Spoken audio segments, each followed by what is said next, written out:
Claro que sí. Aquí tienes la traducción al español, usando un lenguaje coloquial y natural, como lo hablaría un nativo. La carta llegó un martes, un día de lluvia incesante en Dublín que emborronaba la ciudad gris hasta convertirla en una acuarela de sí misma. Finian Blackwood estaba en la sala larga del Trinity College, donde el aire era una mezcla solemne de papel viejo, cuero y cera de abeja.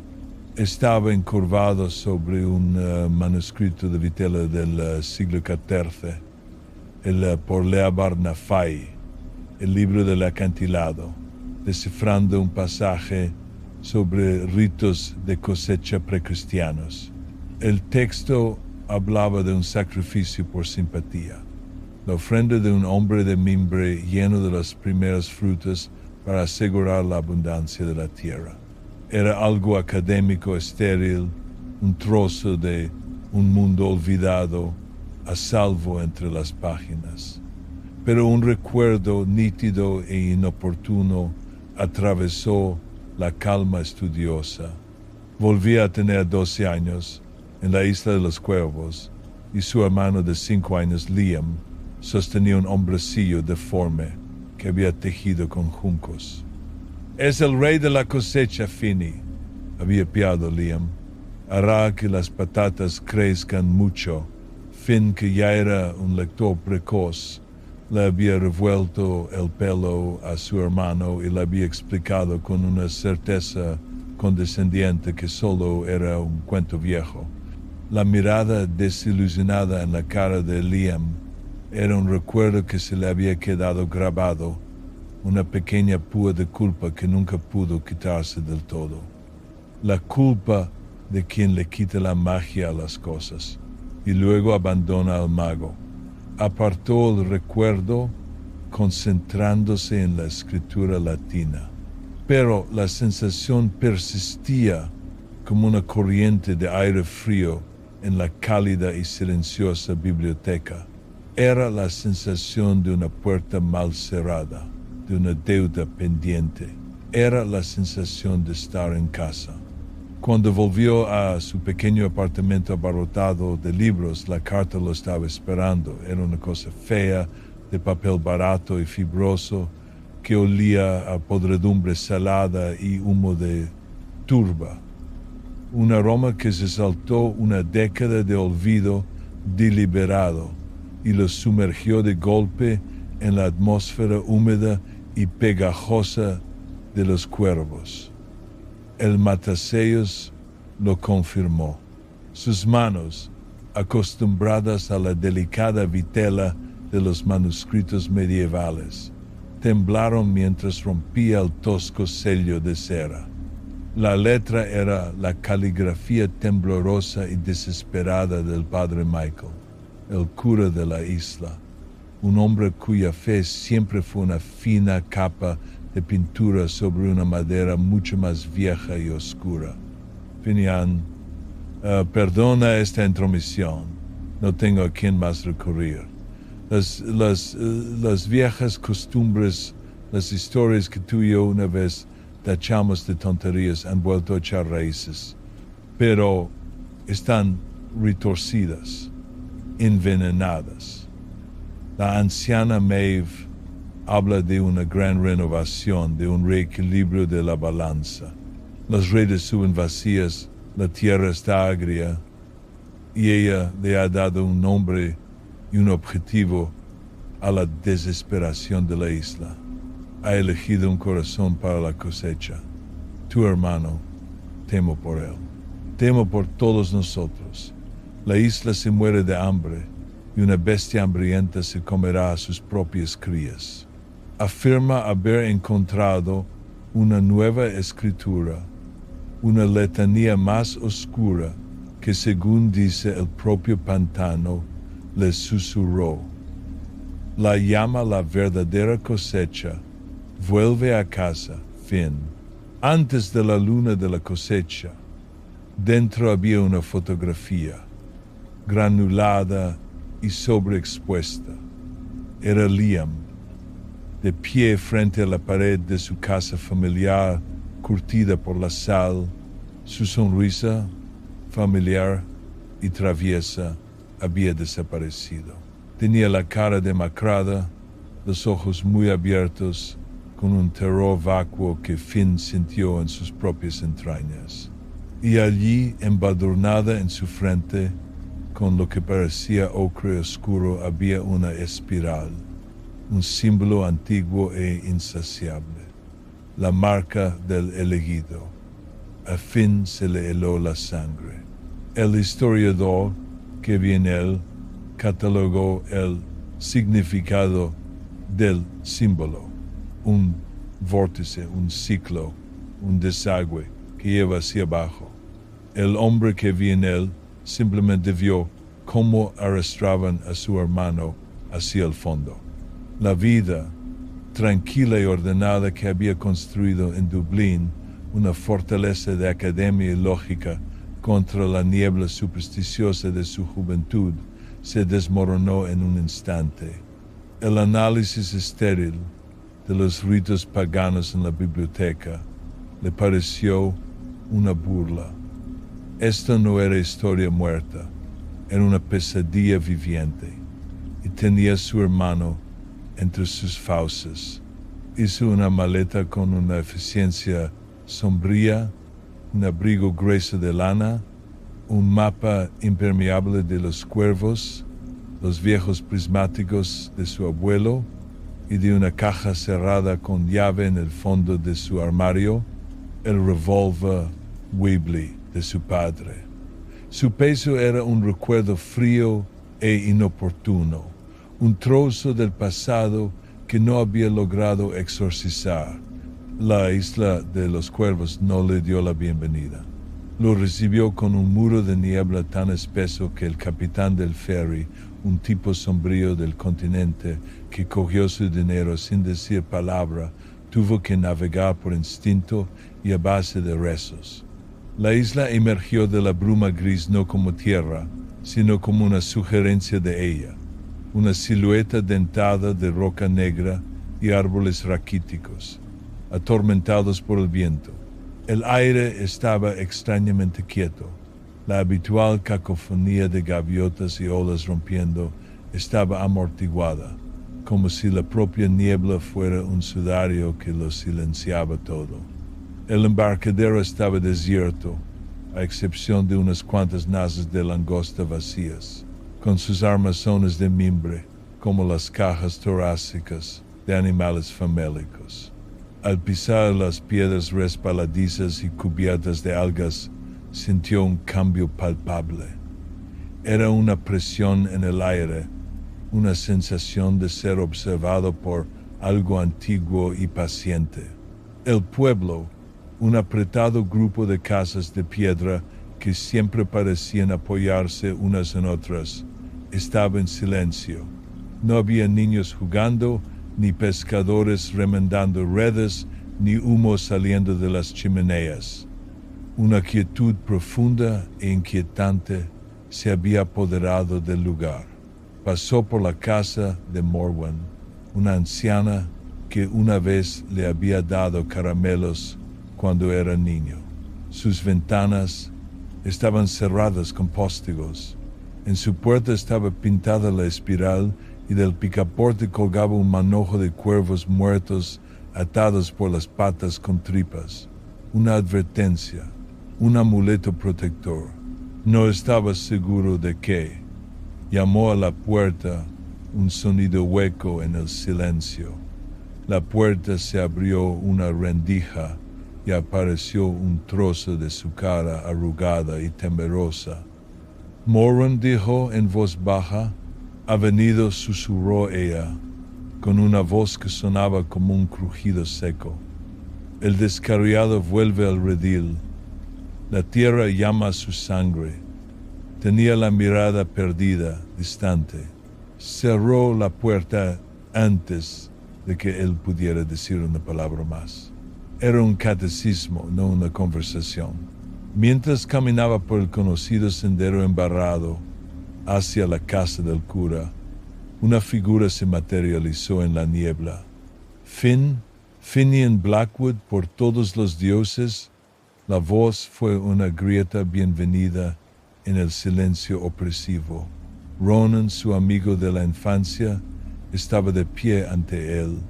Su cara era más ancha ahora, surcada por el mar y la preocupación, pero sus ojos conservaban la misma calidez familiar que Finn recordaba. Ronan dijo, Finn, el nombre fue un alivio en su boca. Qué alegría ver una cara amiga. La sonrisa de Ronan no llegó a sus ojos. Ojalá fueran mejores circunstancias. Oímos que venías. Las noticias vuelan aquí, incluso sin correo. Hizo un gesto vago hacia el pueblo silencioso. Las cosas están tensas. La carta, dijo Finn, yendo directo al grano. La carta del padre Michael. Sobre Liam, el rostro de Ronan se ensombreció. Pateó una piedra suelta. Sí, la anciana Maeve tiene a la isla en un puño. Le susurra las viejas leyendas al oído, promete una cosecha abundante y redes llenas si tan solo pagamos el antiguo precio. Dice que la tierra recuerda el sabor de la sangre. Miró a Finn de arriba abajo, con un destello de algo indescifrable en su mirada. Menos mal que estás aquí. Conoces las historias mejor que ella. Puedes hacerles entrar en razón. ¿Dónde está el padre Michael? Se ha ido, dijo Ronan, bajando la voz. Su casa estaba vacía hace 2 días. Algunos dicen que cogió un barco al continente. Otros dejó la idea sin terminar, dejando que el silencio de la isla llenara el espacio. Pero dejó sus libros, todo. Un hombre como él no abandona sus libros. No está bien. Juntos fueron a la pequeña y húmeda casa parroquial. Se sentía profanada. Había papeles esparcidos, un crucifijo tirado de la pared, y el aire estaba cargado del olor a hierbas quemadas, la mezcla característica de Maeve, de mirto de pantano y belladona. Sobre el escritorio del sacerdote había un diario abierto. Finn lo cogió, sus manos recorriendo la escritura frenética. 12 de octubre, Maeve ha celebrado una reunión en la orilla esta noche. Ha hablado de la enfermedad del mar, esa nueva baba en las redes. No ha culpado a la plaga ni a la mala suerte. Nos ha culpado a nosotros, a una falta de fe. Dice que los viejos dioses están despertando y están enfadados. Su carisma es aterrador. Hace que el hambre suene como una llamada sagrada. 15 de octubre, hoy ha sacado un rollo de piel, curada, cubierta de símbolos que nunca he visto. Afirma que lo sacó del pantano, un evangelio perdido de la propia isla. Habla de la cosecha del pantano, no como un guardián, sino como una purificación, una criatura de renovación, nacida de un sacrificio dual, un corazón dispuesto y una furia renuente para darle fuerza. La teología es monstruosa, una burla retorcida de todo lo que conozco. 17 de octubre. Maeve pervierte la letanía de la tierra, invoca al devorador de abajo, al hambre en la turba. Llama al sacrificio un corazón para ser plantado, para que la isla pueda darse un festín. Habla de la cosecha del pantano. Esto no es renovación, es la no muerte. La piedra rúnica en el centro del círculo, la que tiene la espiral interior, no es un conducto para la vida, es un ancla, un anzuelo en la carne del mundo. Que Dios ayude a Liam, que Dios nos ayude a todos. La cosecha del pantano, murmuró Finn, mientras un pavor helado se le retorcía en el estómago. Era un fragmento del folclore más oscuro de la isla, un cuento que se usaba para asustar a los niños y que no se acercaran a los pantanos. La historia de un guardián monstruoso, una cosa de tierra y hueso. Maeve había convertido al hombre del saco en un mesías. Está convirtiendo pesadillas en escrituras sagradas, Finn, dijo Ronan, con la mano apoyada en el hombro de Finn, en un gesto de solidaridad.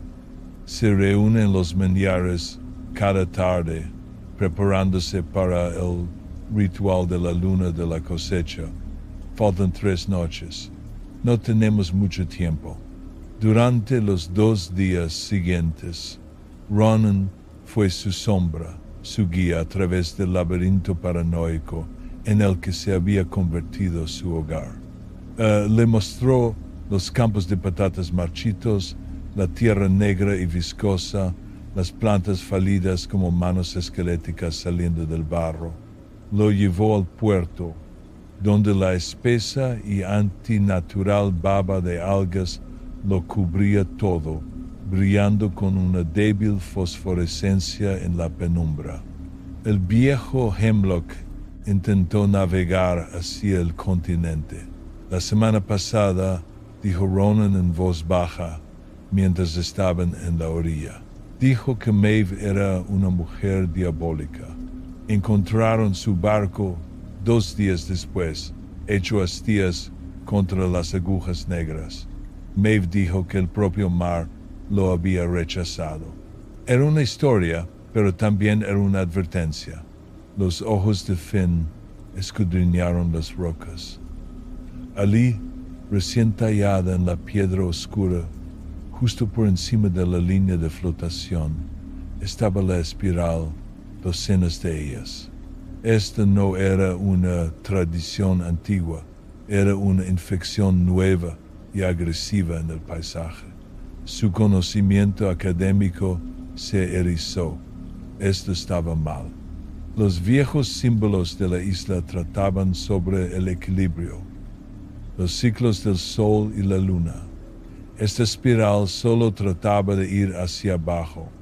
Los aldeanos con los que se cruzaban apartaban la vista, murmurando las frases de Maeve como si fueran oraciones. La tierra debe alimentarse. La balanza será reequilibrada.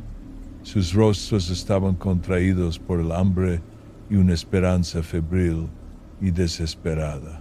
Finn la vio una vez, desde la distancia. Una mujer alta y huesuda con una cascada de pelo plateado, su voz llevada por el viento mientras se dirigía a una multitud, una cadencia melódica e hipnótica que prometía la salvación. Los tiene todos, susurró Ronan mientras observaban desde una cresta. Dice que tu regreso es una señal, que la isla llama a toda su sangre para la renovación. Un hijo pródigo que regresa para bendecir el festín. Finn sintió un escalofrío que no tenía nada que ver con la brisa marina. Tenemos que llegar hasta Liam, sacarlo de la isla antes de que salga la luna. Está vigilado, dijo Ronan con gravedad. Lo tienen en el viejo ahumadero junto al pantano. Maeve lo está purificando para el ritual. Pero conozco un camino, un sendero oculto que mi abuelo usaba para la caza furtiva. Nos llevará allí sin ser vistos.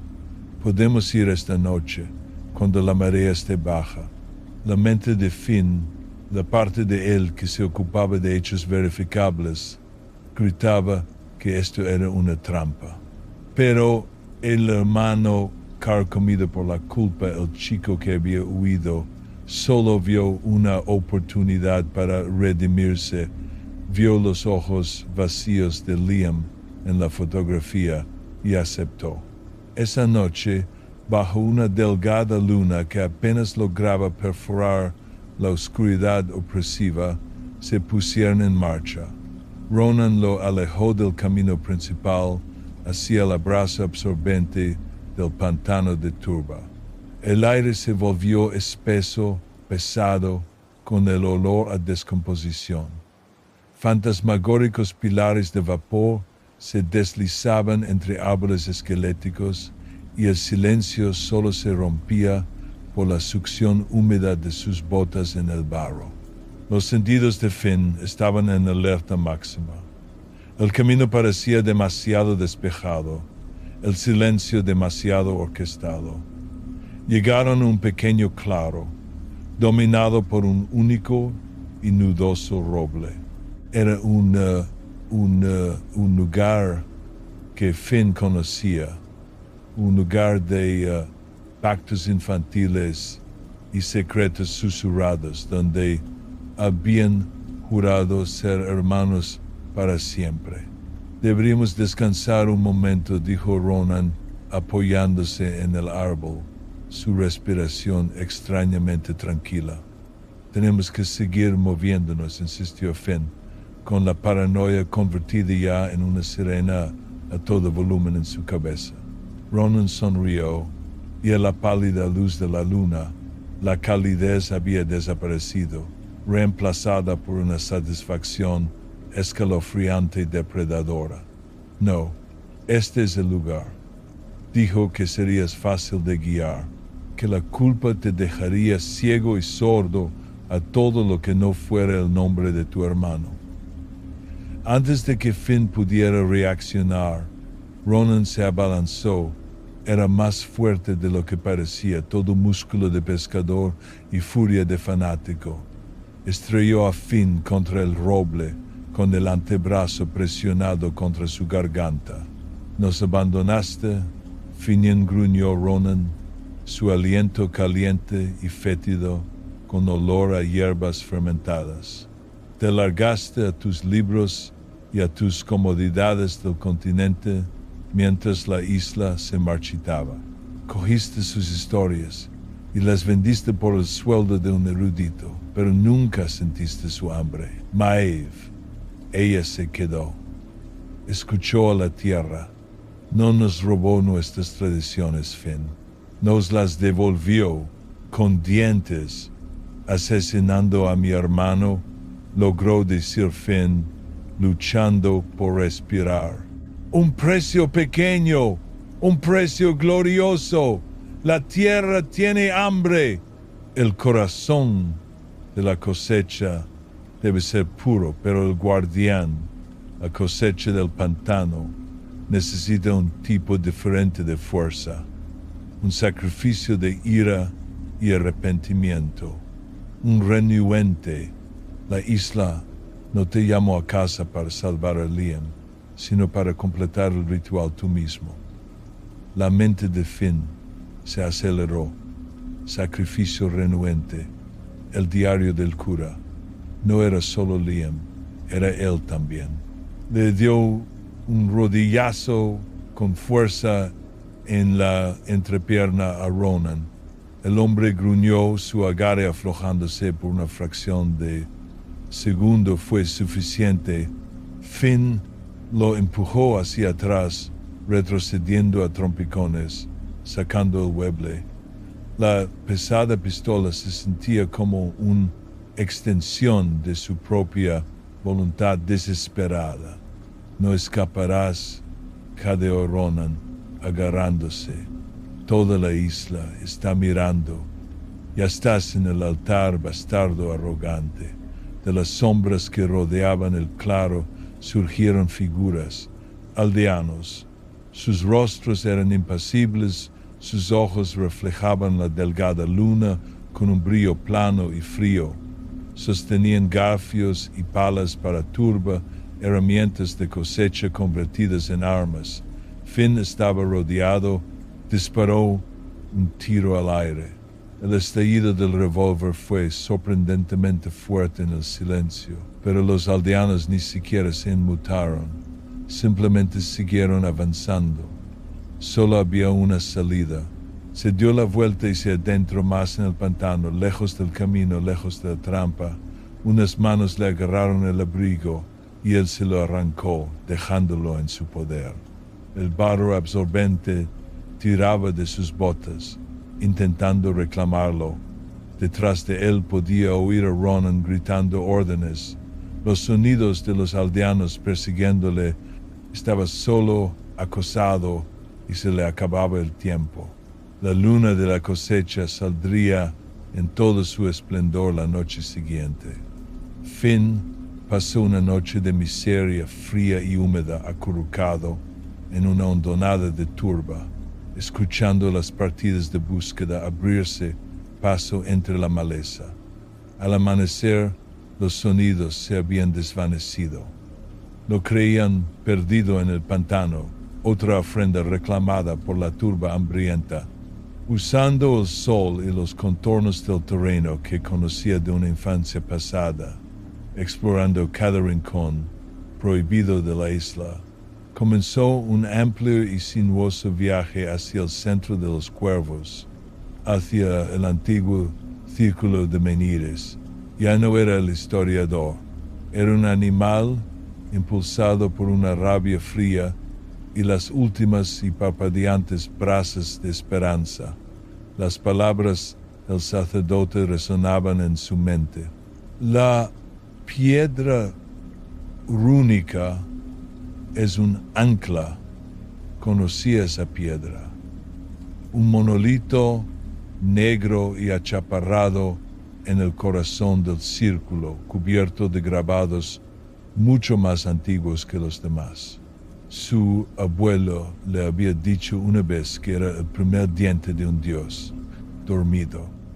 Al caer el crepúsculo, pintando el cielo en tonos amoratados de púrpura y naranja, la luna llena de la cosecha se alzó, un ojo funesto y azafranado en el cielo. Parecía colgar directamente sobre la isla, su luz anormalmente brillante, haciendo que la niebla resplandeciera. Desde el centro de la isla lo oyó un canto bajo y rítmico, que era menos una canción y más una vibración en los huesos. El ritual había comenzado. Se acercó a los menhires desde el resguardo de una alta cresta, arrastrándose los últimos 100 metros sobre su vientre a través del brezo húmedo. La escena que se veía abajo era un cuadro sacado de una pesadilla pagana. Las grandes piedras, recortadas contra la luna, formaban un anillo de dientes oscuros. En el centro, una enorme efigie de mimbre, una parodia grotesca de un hombre, se alzaba 6 metros de altura. Y atado a su pecho, donde debería estar su corazón, estaba Liam. Estaba pálido e inmóvil, con los ojos cerrados. Los aldeanos formaban un círculo perfecto, con las cabezas inclinadas, sus voces subiendo y bajando en el antiguo y gutural canto. Presidiéndolo todo, estaba la anciana Maiev. Estaba de pie ante la piedra rúnica central, con los brazos alzados a la luna, su pelo plateado como un halo salvaje. Su voz cortaba el zumbido de los demás, afilada y autoritaria, recitando palabras que hacían que el aire se sintiera tenue y frío. Anama yaran feol, gritó. Anithira yaran fil. El hueso que pide carne, la tierra que pide sangre. Te damos el corazón, ahora danos la cosecha. Cuando golpeó con las palmas de las manos la piedra rúnica, con la espiral grabada hacia adentro, el suelo tembló. Finn observó con horror cómo la turba húmeda en la base de la efigie de mimbre comenzaba a agitarse. Lodo negro y viscoso burbujeó hacia arriba. Luego vino el mimbre, tejiéndose en extremidades gruesas y fibrosas. Y luego el hueso, huesos viejos, huesos humanos, arrancados del abrazo. Ácido del pantano se deslizaron a su lugar, formando una armadura esquelética. La cosa que se levantó del suelo era la cosecha del pantano. Era un horror pesado de barro, mimbre y hueso que se alzaba sobre los aldeanos, Su cabeza era una masa informe de turba compacta, pero dentro de ella algo antiguo y malévolo ardía. Se movía con un andar antinatural y crujiente, el sonido del mimbre tensándose y los huesos rozándose. Era el hambre de la isla hecha forma. Maeve señaló con un largo y huesudo dedo hacia la cresta donde Finn se escondía. El renuente, la furia, traedlo al círculo. Su sangre será la sal que sazone el festín. Ronan, de pie a su lado, se encontró con los ojos de Finn a través del claro, con una mirada de puro y triunfante odio en su rostro. Los aldeanos hipnotizados se giraron como un solo hombre, sus movimientos inquietantemente sincronizados, y comenzaron a avanzar ladera arriba.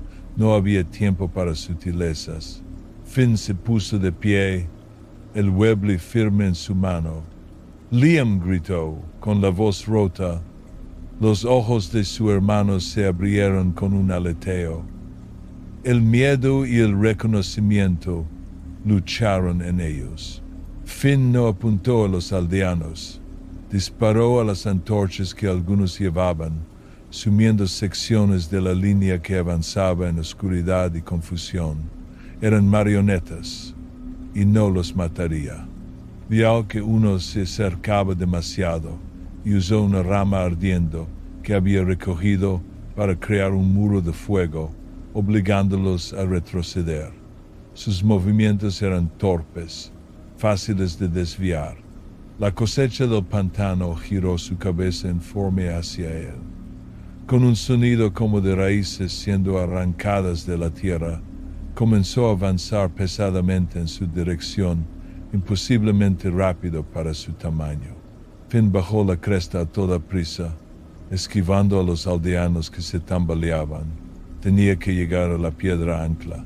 Esa era la clave. Saltó por encima de un murete de piedra, sus pies encontrando el borde del círculo. El aire dentro del anillo de monolitos estaba helado, cargado de una energía aterradora. La criatura estaba casi sobre él. Balanceó un enorme brazo de ramas tejidas y barro, un golpe que lo habría convertido en pulpa. Finn se lanzó al suelo, rodando por la hierba húmeda. Se levantó a pocos metros de Maeve y la piedra rúnica. Disparó el Webley a la cabeza de la criatura. La bala desapareció en la turba, y el barro, con un chasquido sordo y húmedo, sin ningún efecto, era solo tierra animada. Tenía que matar la animación misma. Maeve cesió, su rostro una máscara de furia. Ya no era una matriarca benévola, sino una bruja marchita borracha de poder prestado. La isla se alimentará, chilló. Ronan, recuperado de su golpe anterior, se abalanzó sobre él, con un cuchillo de sacrificio en la mano. Finn se enfrentó a la carga, no con su pistola, sino con su cuerpo. Chocó su hombro contra el pecho de Ronan, usando el propio impulso del hombre para hacerlos caer a ambos al suelo. El cuchillo se deslizó lejos. Finn golpeó con fuerza la sien de Ronan con la culata del Webley. El hombre quedó flácido, pero la cosecha del pantano estaba allí. Se cernía sobre él, su sombra borrando la luna. Le quedaba un disparo. Sabía que una bala no lo detendría. Miró más allá de la criatura, a la piedra ancla, la espiral brillando con una luz débil y enfermiza. Vio a Maeve, con las manos presionadas contra ella, los ojos en blanco en éxtasis. Vio a Liam, luchando débilmente contra sus ataduras, un anzuelo en la carne del mundo. Tenía que quitar el anzuelo, ignorando la criatura que se cernía sobre él. Finn se puso en pie de un salto y corrió, no para huir, sino directamente hacia la piedra rúnica. La cosecha del pantano balanceó su brazo y una garra de mimbre le alcanzó el costado, rasgando su abrigo y su carne. El dolor era cegador, pero no se detuvo. Se arrojó contra la piedra, sus manos sangrantes golpeando la roca fría y tallada. Maeve gritó, tratando de apartarlo, sus uñas como garras. Pero Finn era un hombre poseído. Colocó la boca del Webley directamente en la ranura más profunda de la espiral tallada, el centro mismo del vórtice. La cosecha ha terminado, gruñó y apretó el gatillo. La explosión fue ensordecedora. No fue solo el sonido de un disparo, sino de algo fundamental que se desgarraba.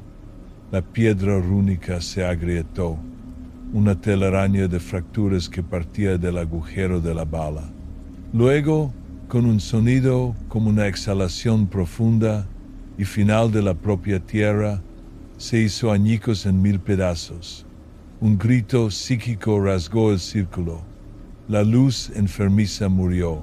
La cosecha del pantano se congeló, su cabeza girando hacia la piedra rota. Un temblor recorrió su cuerpo y luego simplemente se derrumbó.